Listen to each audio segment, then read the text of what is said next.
you would like. Okay, I'm going to give quite a few different ones because different cues work for different people.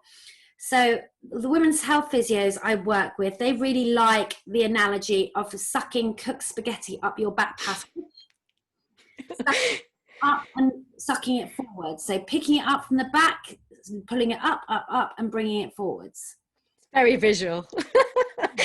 Visual, that one. For me, that's too sphinctery, engages my rectal sphincter muscles too much, and I just start wanting to squeeze my sphincter muscles. My favorite is imagining my pelvic floor is an elephant's trunk, and you're reaching down towards the floor, and you're picking something small up off the floor like a blueberry, and then sucking it up inside of you. Lift, lift, lift, lift, lift as you're exhaling. And then inhale, let go, let go, let go, let go, let go, let go. Exhale, picking that blueberry up, up, up, up, up, up, up, up. See if you can lift it a bit further, and then inhale, let go, let go, let go, let go, let go, let go. The other one that again is quite visual is imagining your pelvic floor as a jellyfish. So again, it's that flowing movement of exhaling, sucking that jellyfish up inside of you, lift, lift, lift, lift, lift, and inhale, rippling back down, ripple, ripple, ripple, ripple, ripple. For those of you listening, I'm using my hands again to visualize this, to represent this kind of like wave, that you're never really not thinking about something. As you're exhaling, you're lifting, lifting, lifting, lifting, lifting. As you're inhaling, you're letting go, letting go, letting go, letting go, letting go, letting go a bit more. So the longer you're kind of lengthening that exhale, the deeper that connection with your pelvic floor you can get, and having a good inhale and really being conscious of letting go. One of the biggest issues I often see with postnatal women is they're trying to hold on to their pelvic floor all the time. And if you were to hold your arm in a constant bicep curl and never let go of it, well, you can't really strengthen that arm if you're holding on to that bicep curl the whole time. But if you let go of the whole arm and then go into a bicep curl, boy, you can feel it much better. So it's the same with the pelvic floor. You need to really let go on the inhalation, and then you'll find with each exhale, you get a better connection. The other cues I like to use for those that are more anatomical is I talk about breathing down in between your sit bones. So the bony points at the bottom of your pelvis. Exhaling, relaxing, and noticing what happens on that exhale. Everything softens, and then at the end of the exhale, think about sliding those sit bones closer together. Breathing in between your sit bones. Exhale, relax, relax, and then think about sliding those sit bones closer together.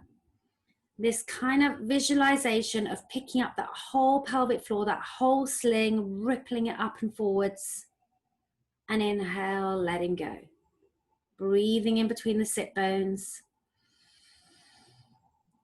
Exhale, relax, and then sliding those sit bones closer together. We're then going to layer it. So don't forget that one, because we're going to come back to it, but we're now going to imagine we're breathing in between our hip bones. So the bony points at the front of your pelvis. Breathing in between the hip bones. Exhale, feeling your belly soften, soften, soften. And then thinking about sliding those hip bones closer together. Inhale, letting go. Exhale. Belly drop, drop, drop. Soften, soften, soften. And then sliding those hip bones closer together. Almost feels like when you're putting on a tight pair of jeans or a corset, this one. This is your transverse abdominis muscles we're working on here. And then again, don't forget this one. We're then going to go to the circle at the bottom of our rib cage. So placing your hands on the backs and sides of your ribs. And just trying to feel the breath moving into the backs and sides of your ribs. Again, if this just makes your shoulders feel really tense, then you can just imagine this. Sometimes this is nicer lying down. And then exhale, relax, and then just thinking about narrowing the circle at the bottom of your rib cage. Inhale. And exhale, and narrowing the circle at the bottom of your rib cage.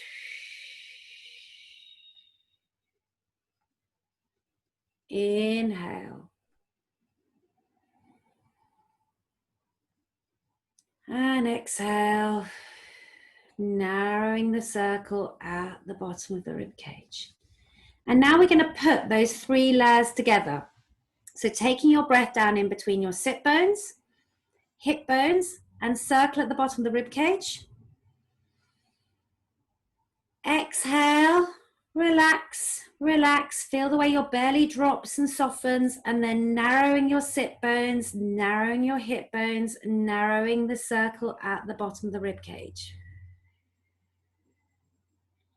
Inhale, letting it all go. Breathing in between your sit bones, hip bones, rib cage. Exhale, softening and connecting sit bones, hip bones, rib cage. And the longer you exhale, the deeper the connection. That there is a breathing sequence, pelvic floor exercise, engaging the whole core in the way that the whole core naturally works. And you can start doing that kind of work from the moment you've had your baby, as long as you've had your catheter removed.